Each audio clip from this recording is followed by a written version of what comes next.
Welcome to RGB, your weekly podcast where we discuss the latest technology news, cool gadgets, product reviews, new apps, and great workflows. This is episode number 14. My name is Alexandre Valliere-Lagacé, and I'm joined by my co-host Tyler Ménard.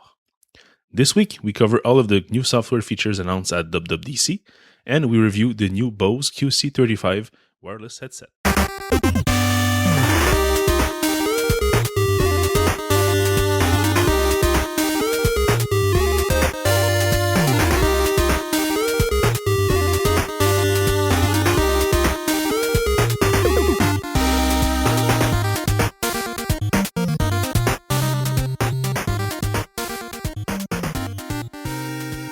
This week, WWDC. Oh yeah. The keynote was on Monday, as per usual, 10 o'clock Pacific time or whatever, Apple time.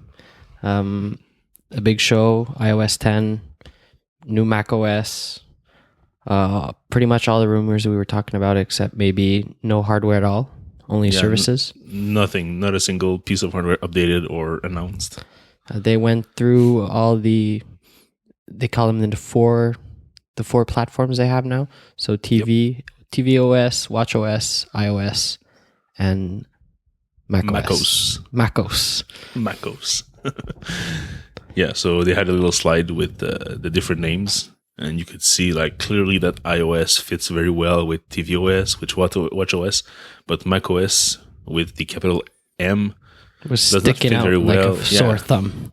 Exactly. So now they have to fix it. So they just changed the name to macOS with the lowercase MAC, capital case OS. Okay. There were so many leaks about the documentation using macOS. It was pretty much. Yeah, and since it was directly from Apple, we were sure that it was going to happen. So first of all, they announced Watch OS. They announced, Watch OS 3. So no new watch, no new hardware. Nope. Instead, they decided to focus on software enhancement. Right. Okay, so they made a bunch of major changes in Watch OS 3. A lot of changes related to speed of just performance of the apps.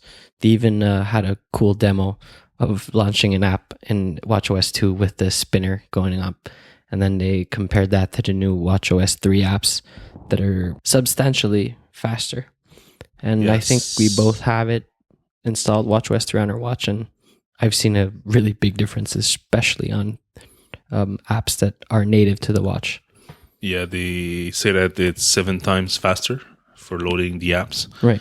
And that instead of relying basically on background updating, which always never works, I have missed a couple of meetings because of that the past few months. So now this time they actually replaced the glances by a kind of a dock with your favorite apps. You can choose to add new apps to that. You can remove apps, but these apps are kind of like in a priority list and they update much more often in the background. And even when you bring up the dock with the side button, you actually see the app's data being updated like in real time. So let's say you listen to a podcast, you click the side button to see the Overcast app, and you don't have the current album art. Well, like maybe 1 second, 1 second and a half at most, it'll get updated and you'll see the right album art if it was not already there. So, like you said, native apps like text messages, stocks, timers, whatever, it's always up to date. And third-party apps, especially web apps, not web apps, but WatchKit apps from the first version of watchOS, they are a bit slower, but any apps that were coded natively with the latest WatchKit from watchOS 2 are much faster to refresh. Yeah, so basically everything in the dock gets a higher priority and they refresh more often. I think they say up to twice per hour or 5 times per hour. They said a number in the keynote, I just can't remember. Yeah, me neither, but yeah, it's much faster. So Apple is relying on these updates to, quote, fix the Apple Watch because so many people were complaining about performance and reliability of data, or just basically just launching apps, which was sometimes a nightmare. I know that personally I had to set up the auto sleep to 20 seconds because the 7 seconds was not enough for the app itself to refresh. Let's say I was loading the weather app from Weather Network. It could take maybe like two times 20 seconds just to get the data. So I know that's not Apple's fault necessarily, but it's the same thing with so many apps that it's not just bad coding or the apps trying to load way too much data at the same time. So yeah, this already makes a lot of more sense in terms of delays, and it's only the first beta. I don't know if your watch crashed a few times. Mine did. So Yeah, once, but yeah, it's this is beta. expected. Yeah, it's a beta, so it's expected. It's going to be shipped in 6 months or so. Yeah, exactly. So we can probably expect to see maybe 4 or 5 more betas. So let's not focus too much on that. Other features is, well, basically just the watch itself. The side button that usually brings your friends list is now replaced by the dock. So that's No friends for you anymore. Yeah, but were you really going in there often? Never. Yeah, me neither. So it was basically something that they thought people would use, and it was basically not used. So they rethought the whole process, and having this button to bring up the dock is much better for me, at least. And they also added a 911 feature. So if you hold down that side button for how many seconds did they say? Many seconds. I think it will call 10 seconds or something. Okay. It will call the local emergency number. So in Canada and the US, 911. In Hong Kong, it's 999. And at the same time, if you have what do they call emergency contacts set up to your medical ID? Yep. It's going to send them also a text message telling them that you actually called 911, and it's going to attach your location so that they know where you are and what happened. So this is super smart. I really hope it's not too easy to trigger that. So if it's 10 seconds, might not be too bad. I was maybe hoping for 15 seconds, but I'm not sure. I think they said 10. Okay. So other than that, they did lots of changes to the different apps. The timer apps now have a few default timers that you can quickly tap. You can set timers for more than 1 hour. Yeah, exactly. The message app got a new refresh also. It's now easier and quicker to just tap to reply. So you don't need to tap and tap. It's only a single tap. And you can also draw. The same way that it was done on the Newton, you can actually draw letters and it's going to reply in text form. So I'm not sure I'm going to use that often, but just having this is a nice feature. I've used Lit pretty much. I've used it a lot already. Oh yeah? Yeah, it's just for quick replies. It's good. I like it. I also found that the suggested replies in text form are actually, the list is longer now and it makes more sense. So they also did some work on that side. And also we forgot the apps in the dock are always preloaded and faster to refresh, but that goes also for the complications. Yes, preloaded, I would say it's still not working 100% because I did a demo to a few colleagues this week, and when I load the dock, it was not necessarily up to date at the moment, but by swiping to that app and keeping it in the dock mode, it would update itself in like a second or 2 seconds. So right, but we're not there yet 100%, but we're very close. But it doesn't work for apps that aren't native yet.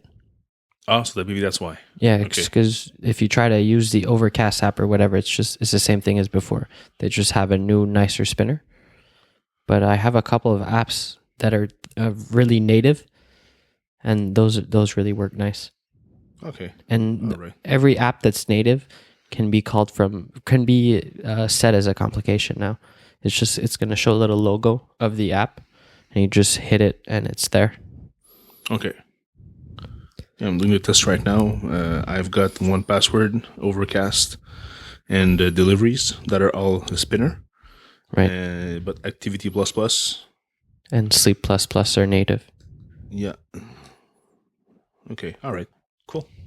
Uh, There are new watch faces also. yep. So we already had Mickey Mouse. Now we have Minnie Mouse. And one funny thing is that you can set her her her skirt to be the exact same color as your band. So Minnie is also fashion and fits your band. So that's funny. We didn't get third-party watch faces yet, but I guess this is a good start. Yeah, we have more. We have a minimalistic watch face with the hands and just the hour number. So you can change the color and you can change also the type of the font. So there are dotted fonts. There's full font. There's lined fonts. So you have good choices over there. And the coolest thing for me, at least, is remember you always were able to have multiple different watch face and you can switch between watch face, but you actually had to force press your watch, then swipe, then click. Sometimes you would trigger the customization and then you had to go back. But now it's even super fast. You just bring up your wrist on the watch face. You just swipe a full swipe from right to left and it's going to change watch face. So what I did today is I set up a second modular watch face with timers and stuff like that, which I use not too often, but once in a while. And so I have kind of like two identical watch face, but with different complications. And I also my third watch face, which is my movie theater watch face, which is something I stole from René Ritchie from iMore. It's just the time in the top right corner in green. So it's very... It's very minimalistic and it's dark, so it doesn't bother people when I scratch my head during movies or stuff. So. Okay, I too set up. There's a new watch face dedicated to activities. So the activity rings are showed inside the watch face if you want, inside the dial. Yes. With two complications up top and the big wetter at the bottom. So I like that one a lot too, because I basically only use my watch for activities for exercise and tracking calories and standing up and that's it pretty much. So having that displayed in the middle of the watch face is pretty nice. Yeah, it's pretty well done also. So it's good to the eyes. It's well designed. Also, the control center on the watch has been changed. Instead of having full width buttons, you can now have two columns of 3 buttons. So you have the battery percentage right there, the airplane mode, the silence mode, the do not disturb, the find my phone, and the lock button always fits on the first screen. And if you scroll down a bit, you have the AirPlay button. So if you want to set up Bluetooth headsets. They added a new app, a breathe app. Yes, true. Yes. So it's to promote breathing and just de-stress, I guess. Yeah, but it's kind of like the standing up notifications you get every hour. Right.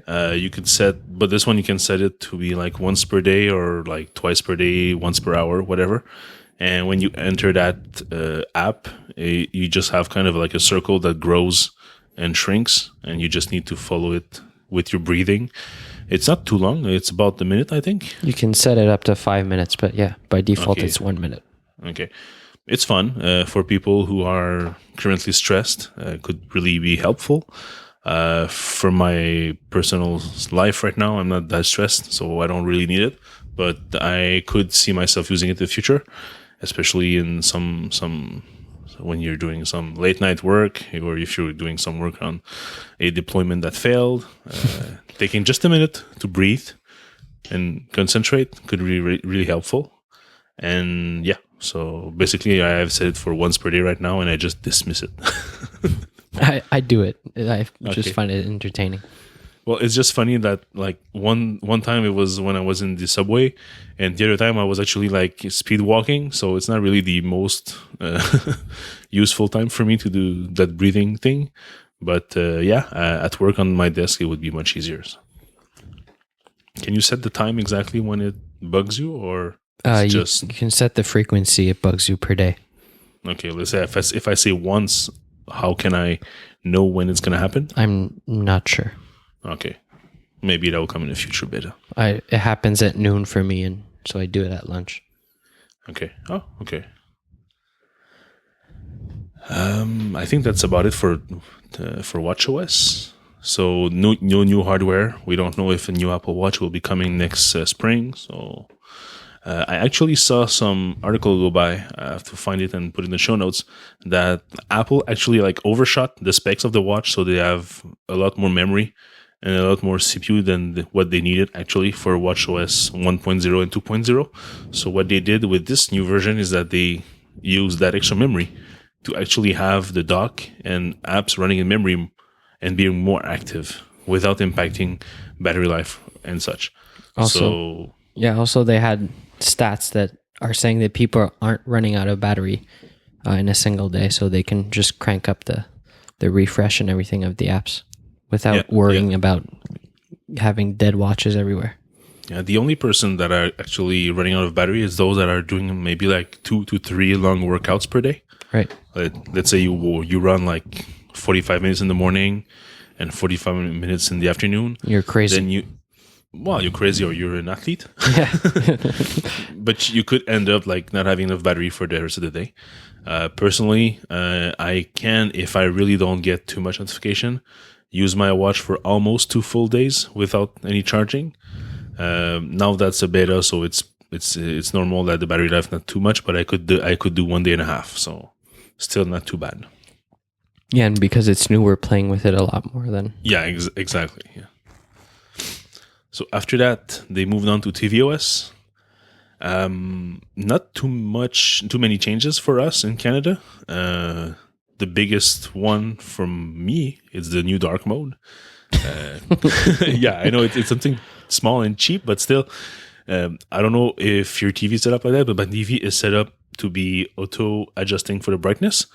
But for some reason, when another device opens the TV using HDMI CEC, it always starts up with like super bright, super full brightness, but with a white or grayish background like tvOS had before. It was so irritating. It was blinding us and it takes like about a minute to adjust. So just let's say I want to start the Apple TV and start a TV series right away.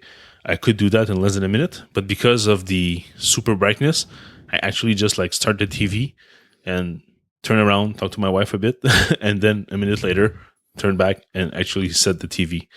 But this time with the black theme, it's much easier on the eyes.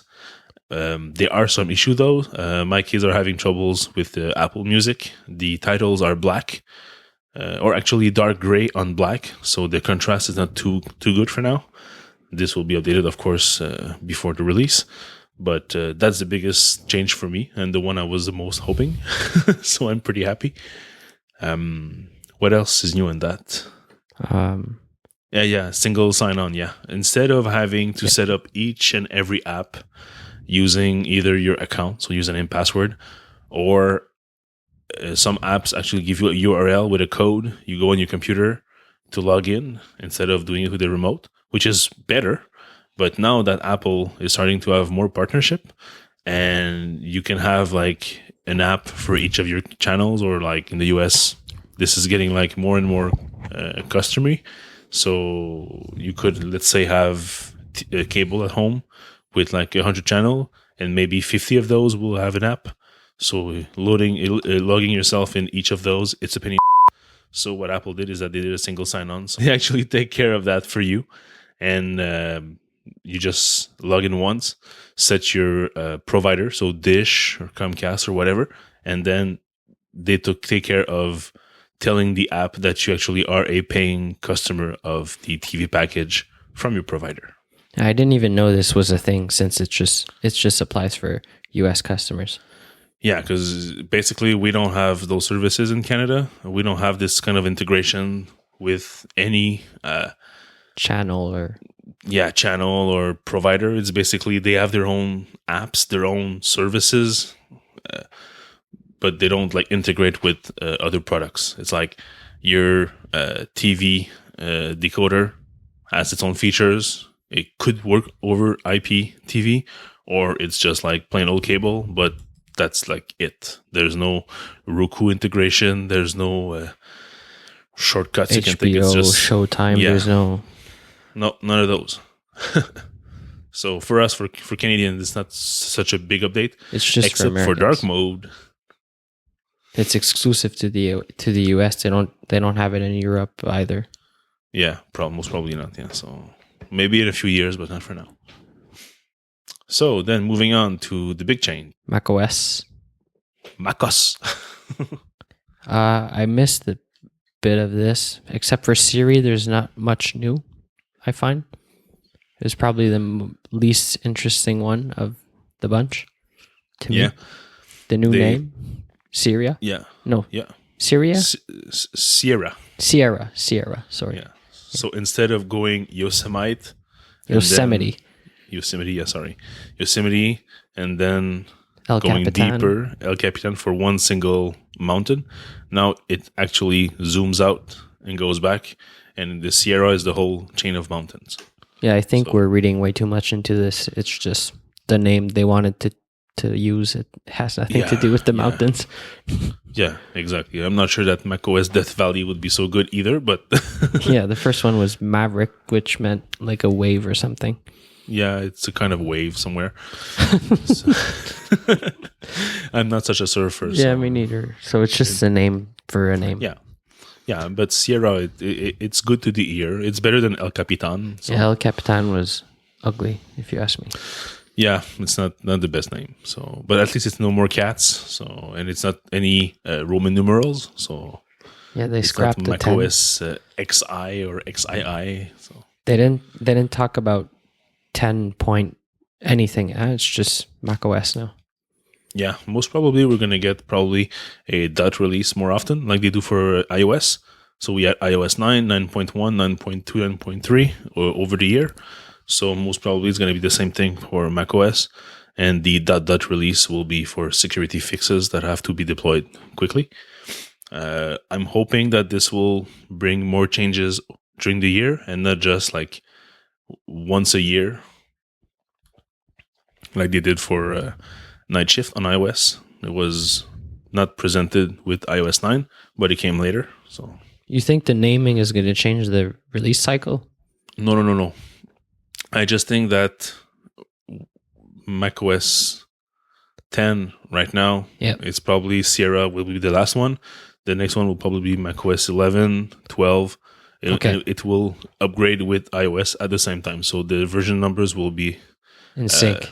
In sync, yes. Okay. But unless you do the about this computer, you will not see any numbering ever. So it's just for us macOS geeks. Sierra, macOS future name. So, but the dot release will be during the year, and the dot release will be for security fixes during the year. But every year is going to be 11, 12, 13, 14, and so on.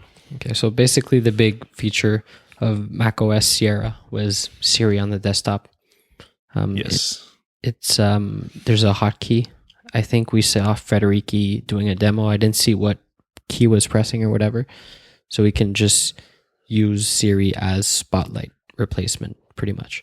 Yeah, kind of. We didn't see any typing to Siri. It was only voice to Siri. Yes, only voice. Not super, if you want my opinion. I would prefer sometimes to type, but I don't know. It depends on what you're looking for. In his example, he was looking for files he sent to somebody last week. Or show me the recent files I've worked on, or it was funny queries. And then you could add like a second query to it, like only the drafts one or something like that. Yeah. Or with the tag ABC, whatever.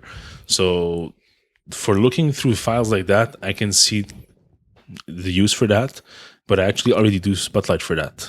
Like earlier today, I sent you some percentage I had for mortgages, and I just typed like command space, and I typed the mortgage numbers, and the file was there. So I don't even need to like search or ask Siri for files.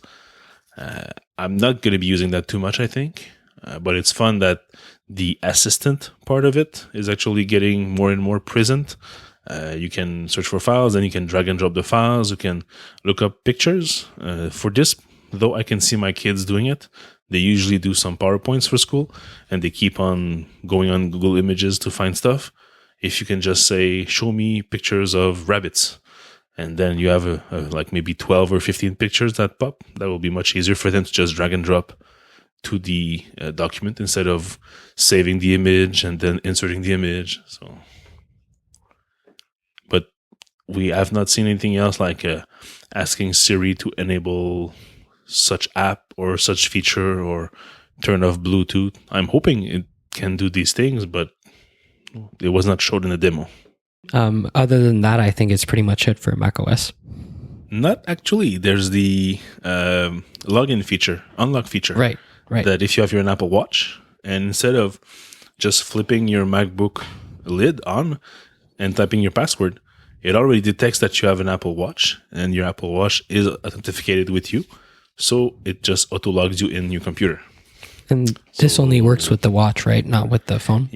Exactly. Because the phone can be taken by somebody else, brought to your workstation, and then logged in as you. So it's not as safe. The watch is on your wrist and cannot be removed. So it's pretty much or when it's removed. When it's removed, it locks itself. So yeah, so it doesn't work anymore. This could work with the phone, but you just have to press on your Touch ID or enter your passcode on the phone, which is pretty much the same thing as entering your password on your Mac. Yeah, and taking your phone out of your pocket. Right. If you have already sit, it takes probably as long as just typing the password on your keyboard. So it's not as useful as just the watch. So that's a nice little thing. Yeah, it's going to be nice. Yep. Instead of having a knock to unlock, which I've used for so many years. That works on and off. No, I've never had any problems with it. So it's pretty good. So for those of you who doesn't know, Knock to Unlock is a iOS app and a macOS app for which you pair your iPhone over Bluetooth. And when you get to your station and it's locked, you just double knock on your iPhone and it auto enters your password for you. So it almost logs you automatically. So much faster. Your workstation, it makes you sound so old. Yes, workstation. When you get to your workstation. Yeah, I sort of said your MacBook or something the kids say. Your computer, just your computer. Yeah, okay, workstation is a bit old. Okay. I grant you that. So then they saved the best for last, I guess we say. Well, just one last thing. Siri will be open for developers. So instead of doing the Amazon Echo way of structuring your queries, like a verb, action, noun, stuff like that, and having to map each of those to a specific action, Siri will take over in terms of natural language and will do all this mapping for you. And you basically just give it like a few actions and it should be able to match the action with the request pretty much automatically. So this still has to be proved, but it's one less step for the developers to having to set up like super long tables of ways to enter queries, like play music or play song or play this song by or play something on. So all this should be handled by Siri. So it's a good thing. And yes, then the best for last, iOS. I think most of the keynote was about this too, in terms of time. Oh yes, yeah. They took a lot of time for that one. So the biggest upgrade is clearly messages. Yep. So we talked about Allo last week. They have a lot of features the same as Allo. All kinds of modifications you can do to the message as bigger text, invisible text, all sorts of animations that take over your whole screen. This is kind of weird. I think it's just a novelty. We're not going to use that much. It's for the kids. Yeah. Yeah, you're going to try it for a few times, but like you said, it's probably just a bug. But if I sent you one of these like lasers and music type of message, it stops your music playback. Yeah, but when it's done, thing for sure. Yeah, probably. But when it's done, it doesn't unpause your music. So you have to go back manually and just change your app and play. So there are some kinks to kick over that, but hopefully they'll get there. You see, we've had it for a week, and I think we use it just for a day for fun. Yeah, And then exactly. every time I use it, it's to show it to somebody. Same thing for me. What else did they bring to messages? Yeah, they have this auto emoji picker thing, not picker, but suggestions.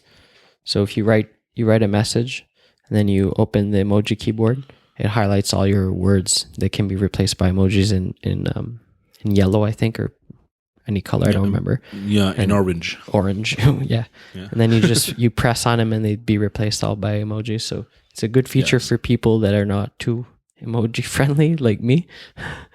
Yes, but usually you just want to add an emoji to the end of your sentences to give it some impact. So now it's replacing inside sentences. So it makes me cooler.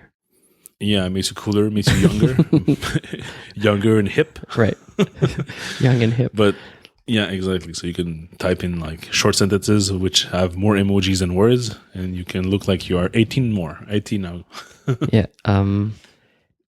They have previews too. When you put in a link, when you post a link or send a link, they're going to expand the link like Slack does or Hangouts or whatever. So if it's a picture, you can see the picture. It's easier. So like Mike Hurley said, iMessage is not aware of the internet. Yeah, exactly. Even though iMessages are over the internet, but anyways. Yeah, exactly. Do you think we'll see more effects on text or more lasers and fireworks and confetti stuff in the future, or that's just it for now? I'm sure they're gonna add a bunch more. Okay, it's like Snapchat. They add filters. Yeah, or ringers. You know, we used to have like 5 ringers to when you receive a text. Now we have like 50 choices. It's just going to be like that. They're just going to keep adding, and we're going to have a tab called Classics one day, and with all the lasers like we have now. Makes sense. Stickers is a thing now. Yes. Developers can have sticker packs. Yeah, but not just developers. It's even simpler than that. Right, anybody. Because you don't need to code anything for those sticker packs. You just need to create like a new project in Xcode for a sticker pack, and you just drag and drop your images, and you probably just do some little configuration, say which stickers have what name or whatnot. Maybe eventually they'll be searchable, but it's just like a bunch of images that you give them. You just have to respect the resolution they need. They need a 3x resolution, so that's about like 600 pixel by 600 pixel, and that's it. You just like build, then you will be able to send them to Apple and get that on the store. You can probably even sell them eventually. Yep. So there will be some gold rush next September with stickers. Yeah, there's going to be a default messages store. Yeah. Also, so stickers, like I said, we'll probably be able to charge for money for those. You can expect brands to use that feature a lot. Send your friends some Star Wars stickers and Disney related stickers. Coke and Mountain Dew and stuff like that. Yeah, they're all going to rush to make those, I think. Yep, that's for sure. You can send doodles like we do on the Apple Watch. Yep. Thank God. I found it like by mistake. Nobody uses that. Yeah, but you can do like the doodle, like a little square, but you can also swipe, change your orientation to landscape. And then you have, for me, I have the big iPhone, so you can have the big screen, and then you can actually write something, and it's readable because you can have like a big place to write. So it's and there's also suggestions at the bottom. Yes, of words, previous words that you wrote. Exactly. So it makes it more personal. Sorry. Yeah, it's pretty nice. So it's long-awaited changes that we finally have. Will that save iMessage, and will the cool kids use iMessage instead of WeChat or the likes? We'll have to see. But at least now this app is kind of like close to be on par with the competition. So they also added read receipts per conversation. They didn't talk about it, but it's there. Yep. If you go to the details of your contact, you can set it for that specific contact only. And the feature I was waiting for since iOS 1 has finally been implemented. And I'm so happy You can now type in multi-languages on the same keyboard without switching, and it actually understands how you do it. So you can basically just start typing in English, and then you change your sentence, you continue in French, and it autocorrects the words in French and not in English anymore, even though you're still on the English keyboard. So that is super useful. BlackBerry actually had this like 4 years ago, but don't tell Apple. It doesn't work super well inside of the same message, but for separate messages, for separate conversations, it's great. Well, actually, it's in the same sentence. It's hard because let's say I'm typing "hello, my friend," and then I'm switching to French in the same sentence by asking "comment allez-vous?" So how are you in French? But the first word, comma, will actually probably be changed to comment or something similar because it thinks you're in English. So the first autocorrect will be wrong. You just cancel it and you continue. The second word will understand that, oh, you're in French now. So it's going to be okay for the rest. Or if you end your sentence and you start in French, it's going to work first time. So there's little things you need to know on how to use it. But it's for a first beta, it's actually pretty amazing. That's pretty much it for messages. Then after the big changes came to the lock screen. Yeah, I don't like that one. There's no more slide to unlock, sorry. It was a super big feature in the first iPhone. I think you did it like Steve Jobs did the slide to unlock 2 or 3 times in the first demo. Yeah. And it's gone. Yes. It's not as bad as I thought. I've been conditioned to just slide to unlock, but now you press once on the home button to see your lock screen, and then you press again to open and actually get to the springboard. It's not that bad. I don't mind it. Yeah, since I have my 6S Plus, I've been conditioned to use the lock button to wake my phone, because if I were to press the home button, it would trigger so fast that I could not see my notifications.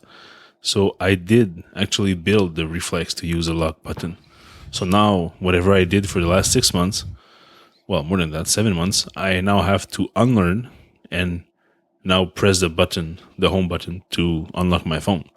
I was happy with the previous way because I was thinking to myself, okay, we're not going to press the home button as much. So this is almost the last moving piece on an iPhone.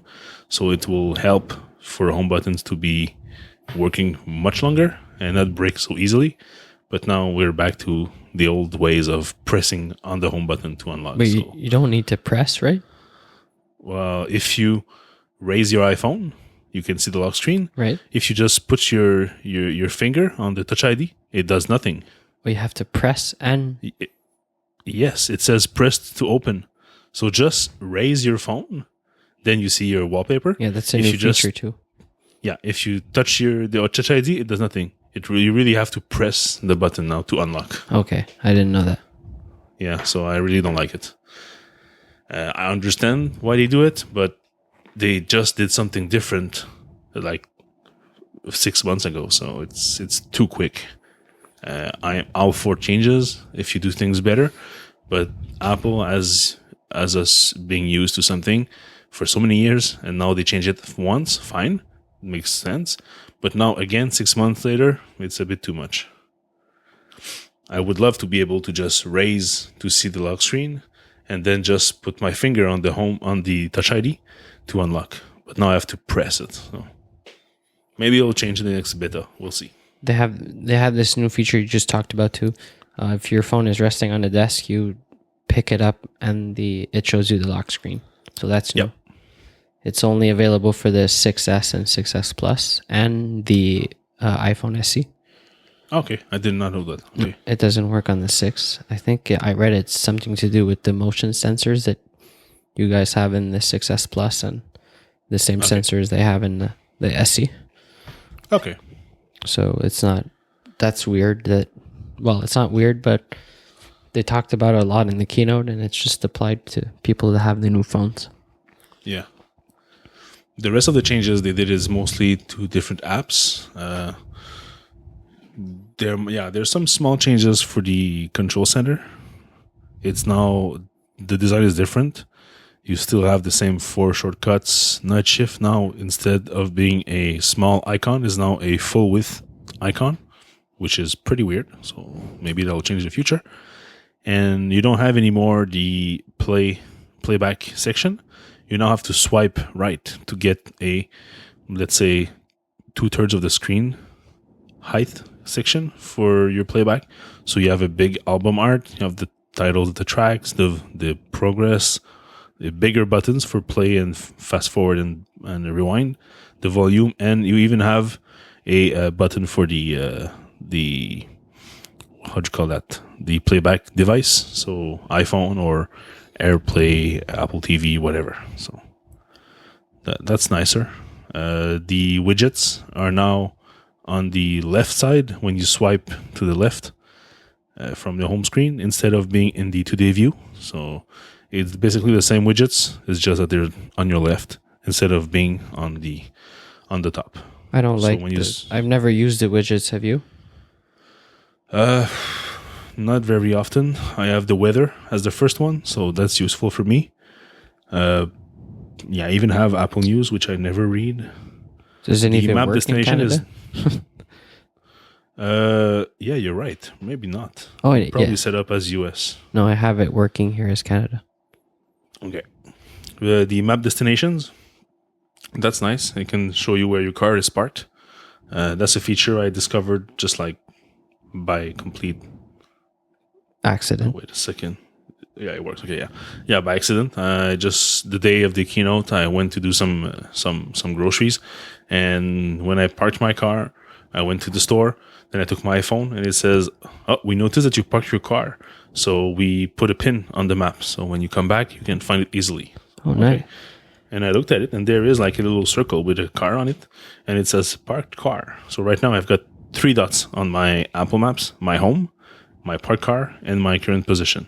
So. Oh, I have a ticket for something tomorrow morning on Eventbrite, and it went through my emails, I guess, and I have a suggestion for destination. Oh, nice. Okay, so now Apple is actually doing some big data and smart stuff with your data. Cool. And when you click on that little icon of your parked car, you can get directions, you can edit the location, you can add a note, even add a photo. Let's say that you're parked in the section like C19. You can just take a quick pic, and that will be staying on your maps until you start your car. So Apple was already doing something like that with the driving directions. When you were starting your car from like away from your home, it would actually tell you are about 16 minutes from your house and there's no traffic. So you could easily, just by clicking on the notification, get your directions back home. That was very useful for me. So now you have one more thing, like you said, your events and parked car. So Apple is actually doing more and more on the device in terms of smart features. So that's always good. But back to the widgets, I only use the workflow and the calendar and weather. So I'm not such a big fan of widgets, but maybe I'll be more in the coming months with the new features. The whole Maps app was revamped as well. Yes, I did not use it since, but I trust you on this one. Oh yeah, you're a Google Maps guy. Yeah, because even though Apple Maps is getting better and better, I keep on trying it once in a while. I actually prefer Apple Maps GPS navigation to Google's in terms of the look and the directions, and when it tells you to go left, to go right, and the little vibration on your wrist. So that's pretty cool too. Like tap to go left, tap to go right. That's perfect. But the last 3 times I used it to get to a place which is not a new house, which is like very old houses or very old stores, it always brings me on the wrong street. So it's still not there. I think you are the problem. Why? I don't know. It always works for me. Okay. I've never had problems since iOS 6 or whatever. Okay. Yeah, so that's it for maps. Pretty nice. There are more smart features. Apple has integrated machine learning into the Photos app. So instead of doing like Google Photo and uploading all your pictures to Apple server, and then Google analyzes the content, and if you search for a couch or a pool, you get photos of these things. Now Apple does the exact same thing locally on your device. So I can just type in, like I said, pool, and I get a category called pool with 7 pictures, and it's 7 pictures from my kids at their swimming courses, and 1 picture from my swimming pool from my yard. So that works. I don't know. There's no like indication of progress, so I don't know if it constantly scans your photo or if it does it like the first time you plug your device. But I did not notice any huge battery drain on that. So I'm thinking that it's probably doing it smartly and just when you're not using the device and it's plugged in, so it doesn't drain your battery. Yeah, that's what they said. They said it's when it's plugged in.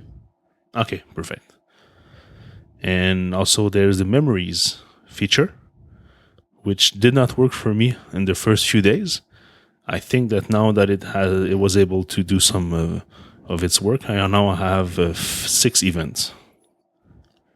I have a lot of memories too, and I have a couple of videos that are really, really nice for default videos that just suggest.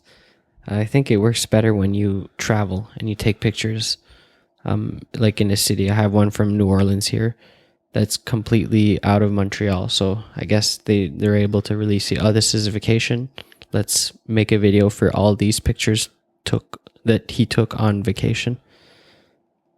Yeah, well, I don't have much photos on my device. I recently did like a big dump of my computer, so that's probably why. I only have a few weeks of photos, so that's probably why I don't have many memories. Okay. Yeah, because the only memories I have are from trips where pictures were taken on location, if you want. I think that's what works best. Yeah, I have like best of this year, last weekend. Yeah, those suck. Brossard. Yeah. Well, best of last 3 months and Montreal Island. Ooh. Yeah, I know. Those really...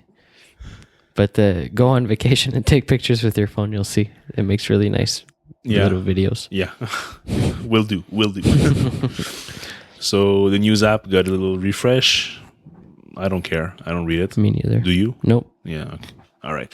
HomeKit. HomeKit is now a new home app. So you to control all your smart internet things in your house, doorbells, lights, stuff like that. It's now much better. Apple has added more types of devices, so you can pair. You still need some Apple HomeKit compatible devices, but now you have something much more tidier and actually designed in a much better way.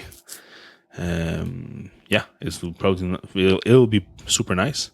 And one thing I saw that I forgot to tell you on the iPad, I did it on my Baby Pro, the update to iOS 10, and the lock screen when you're on landscape mode, the time is on the left side. What do you mean? That's crazy. Sorry, when you're on what? When the iPad is on landscape, Yep. The time is not centered; it's on the left side. Oh. That's crazy. Apple is now not symmetric for for once. They do the same thing when you on your lock screen when you slide left to the widgets. Yeah. The time you're right. The time is left justified or right justified. God. Yeah. Cool.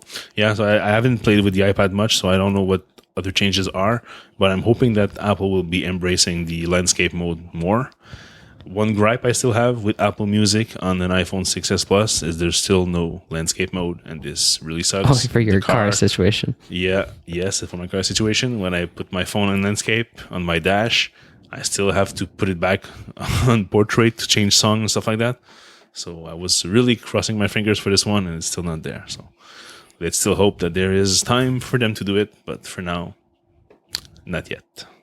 One last thing that they did, which will be embraced by developers, is the lock screen notification. So instead of receiving a Skype call and you just get that tiny little top of the window notification, you can actually now have a phone-like call screen. So instead of just a notification, you get the full screen picture, slide to answer, message, stuff like that.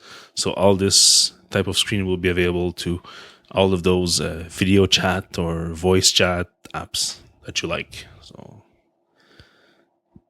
like Google Allo, for example, which was demoed on iPhones, now it's going to be able to get the full screen call like you usually do with FaceTime and phone. So that's better.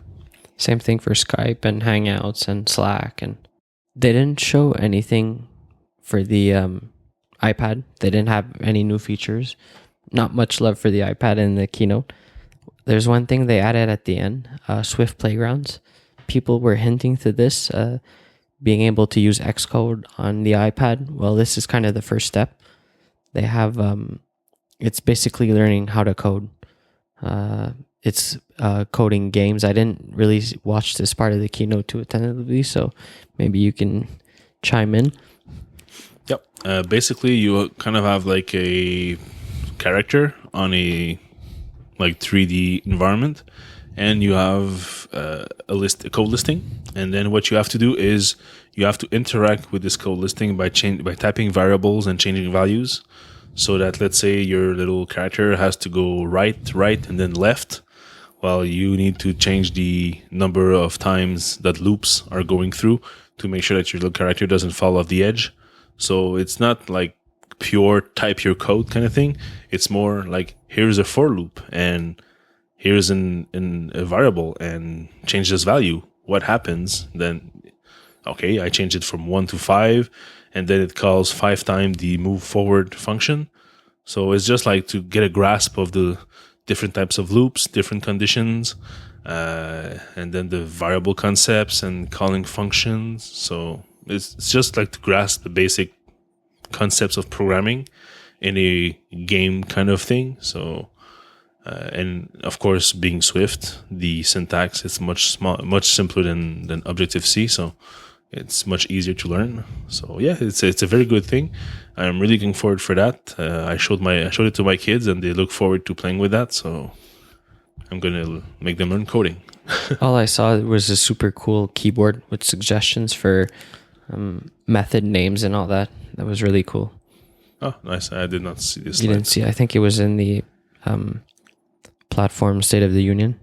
Yeah, it's still on my iPhone. I haven't watched it yet. Okay. So I think that's about it for the announcements. I think we covered it all. There's a bunch of things, but we can't get it all. Yeah, we won't stay here for 4 hours talking about those, but you kind of grasp the bigger points. We're gonna hear about it until the lead up of the actual release, anyways. Yeah, and if the past is any indication, many features will be changing, will be evolving in the coming months. So maybe everything we have problems with right now will be fixed. Maybe the design will change. Like, for example, the new Apple Music app now has like a stronger fonts, bigger weight on the titles. So it's a very bold and very dark titles. I really don't like it. So maybe Apple will change their mind. We'll see. So that's it for the news. This week for the review corner, I just got a brand new headset to review. These are the Bose QC35. So if you know Bose headset, the Quiet Comfort product category is usually their big over-the-ear or in-ear headset or headphones that have active noise canceling. So what this is actually is there are 3 or 4 microphones on the headset, and it listens to your environment, and it sends you like white noise, or not necessarily white noise, but like canceling noise, so that you don't actually hear the sounds around you. So you are really like immersed inside your little bubble, and you're not affected by the surrounding noise as much. Basically, with this and some music playing, you can really like be somewhere like in a plane or in a cafe or even at work where people are laughing, talking, not very far from you, and you really don't focus on them. If you still can hear them from very far, but they really sound like they're like maybe like 20 meters away. So it's not disturbing at all. So you can really like focus on your task, get in the zone, and code like a pro. So the new QC35, what do they have? It's basically the same thing as the QC25, but this time they're wireless. So they are rechargeable via a micro USB cable. They are standard over-the-ear ear cups. They have memory foams for the ear cups, so they fit snugly on your head. There's Alcantara on the headband, so it's pretty nice to the touch, and it rests comfortably with also memory foam on your head. What I really love about those is on the right side, you have the on-off button, and you have actual physical button. So no touchable, swipeable thingy. It's just play, pause, previous, next. Play, pause. And then if you double tap, you go next. If you triple tap, you go back. And you have volume up, volume down. So easy to reach with your thumb from the backside. So that's perfect. The headset is adjustable. It can accommodate very large heads. And the shape it has does not compresses on your head too much. Like the Jabra headset I reviewed not too long ago. This one was not, and is still not super comfortable because the way that the shape they did is too compressing on your head, so it's not very comfortable. These don't have the problem. They're super light. They're not made of plastic. They're made of a special nylon material, so it's like plastic, but it's lighter and stronger. And yeah, that's basically the design. They come with a wire, so you can also plug them in if you don't have any more batteries. I don't know if there's no battery left. Maybe you don't get any noise canceling, but you still can listen to your stuff. I'll still have to test that. I still have like 80% battery life. Usually no. Yeah, usually no. That's right. What I thought. They advertise... Yeah, 20 hours of wireless listening per charge and 40 hours when wired. So let's say that you reach 20% battery life. You can just plug them in. And you can like have like 40% battery life left because they are not going to use the battery for the amplification of the sound. They're going to use your wire. So it's pretty smart that way. They charge using the 3.5 millimeter thing? No, they don't charge. It's just that they don't use the they battery. Use a battery for the noise, for the music, sorry. Okay, you have to plug them in with the USB. Yeah, exactly. And there's also a Bose Connect app, which basically, what does it do? Let me open it. Can control your headphones. This morning, there are a few options in there. Yeah, basically, it's just like for firmware updates, if you have updates to do. That's basically it. There's not many features in there. There's a few little options, but you cannot change your EQ or nothing like that. Which makes me think that normally Bose are not known for their great sound quality for audio, for music. So by comparison, the Sennheiser that I recently reviewed, the Momentum headset, these were like crazy amazing for the music quality. The noise cancelling was very good, but here the Bose, the noise cancelling is even better. But the sound quality is not as good for music. So it's more dull. There's not enough bass if you really are bass savvy. The highs are not too high either. So it's basically like a flat line if you want it to be displayed as an EQ in your head. But that's not too much of a problem because if you install the Boom app, Boom is a product that is that was made from the Mac at first, but it also have a iOS app.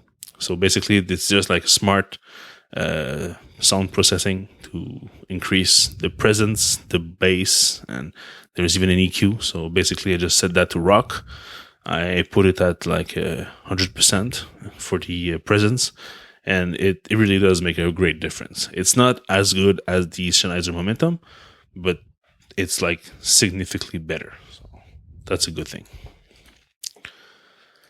So that's basically it. I only have those for 2 days. I only had those for 2 days, so I don't really have the full details on if they really like work for 20 hours or not, but the first 2 days were pretty amazing.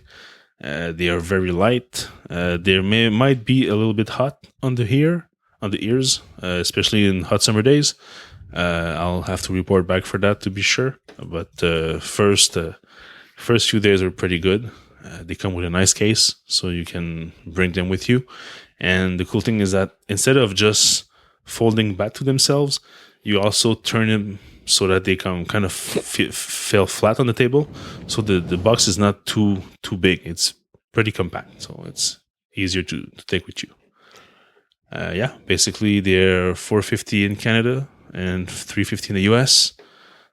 Come in black or gray. I prefer the black. These are the one I got. So yeah, there'll be links in the show notes if you want to buy them on Amazon. So that's it. Any questions? Can I have them? No. That's the only question Any I more had. questions? That's too bad. How's the clicker? There's a clicker on the ear, I think I saw in the press shots. Yeah, there's the play pause button and volume up and down. They're pretty good quality. Nice click, nice physical feedback. So they're pretty nice for that. There's no touchable surface and nothing. It's just clicks. So that's it for this week. You can find the show notes at hipsterpixel.co/RGB/14. All the show notes will be there. So if you want to leave us feedback, you can reach us at RGB Podcast on Twitter.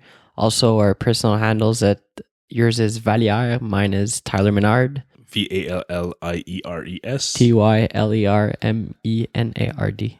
I'm getting good at this. Yeah, you're getting pretty good. Spelling my own name. Yeah. Welcome to preschool. All right, so that's it for this week. So if you have any questions, go ahead. We're always there. And feedback, anything. If you want to suggest some news, if you want to get our opinions on news, or if you want to suggest product to review, I can also take these requests. So bye-bye. Bye-bye.